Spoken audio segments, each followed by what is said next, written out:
আসসালামু আলাইকুম। Hi guys, সবাই কেমন আছেন? আশা করি সবাই ভালো আছে। আলহামদুলিল্লাহ আমি ভালো আছি। আজকে সকালে উঠে অনেক জায়গায় গিয়েছি, কিছু কিছু কাজ ছিল যে কাজগুলো না করলে হয় না।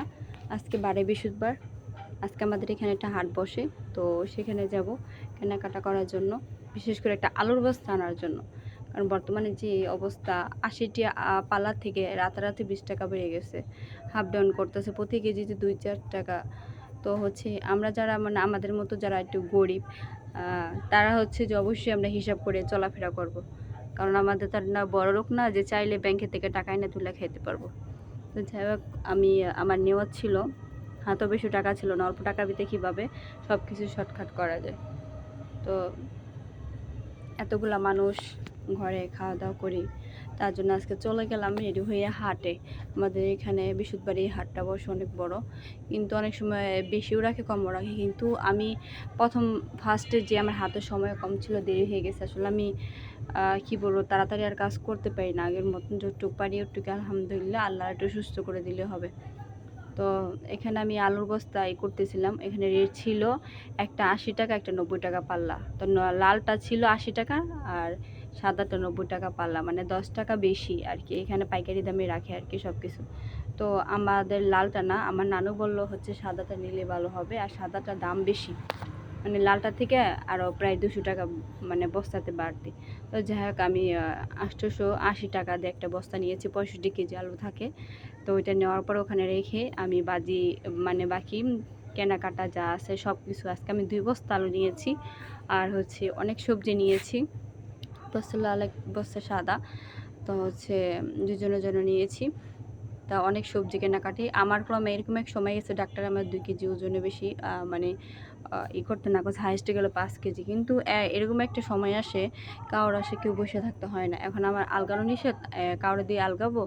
তো তারা আসে বসে থাকতে গেলে পরে কখন করে দেবে, খেয়ে দেবে, তো আল্লাহ ভরসা, আল্লাহর নাম নিয়ে আলগাই।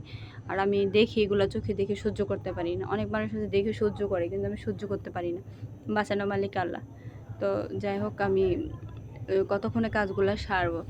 তো বাজারটা ঘুরে রসুন মানে অনেক কিছু নিয়েছি, যা মনে করেন যে একটা রিক্সা ভর্তি বাজার ছিল। আর একটা হচ্ছে পাঠাই দিয়েছি আমার নানুকে দিয়ে, আরেকটা বস্তা আরেকটা জায়গায়। তো যাই হোক, আজকে অনেক টাকার হচ্ছে বাজার করে বা হাটের থেকে নিয়ে গেলাম। আর কিনলে সংসারে জিনিস কেনাই হয় না, যারা সাংসারিক তারা বোঝেন। এখানে তো মনে করেন আলু টালু এগুলা কিনেছি, এগুলা দাম আরও বাড়বে। সামনে তো হচ্ছে পেঁয়াজের দামও আরও বাড়বে। বর্তমানে ২৪০ টাকা পাল্লা, এক পাল্লা পেঁয়াজ কিনেছি। রসুন কিনেছি ১০০ টাকা কেজি। তো আরও সামনে বাড়বে, হাফ ডাউন করবে দাম। কিন্তু যাই হোক, আমি কিনে ফেলেছি, আলু ভাত ডাল খাইতে পারলে হয়েছে। দাম নাকি সামনে আরও বাড়বে। তো কারা কারা হাটে এরকম আমার মতো গিয়ে বাজার করেন, কমেন্ট করেন তো। আমি যাই না, কিন্তু বর্তমানে যে অবস্থা সব তো আমারই করতে হবে, এত ঠেলা আর সহ্য করতে পারবো না, তাই আমি নিয়ে গিয়ে এলাম। তো যাই হোক, বাজার টাজার করে আমি আমার কাজের ডিউটিতে চলে আসলাম।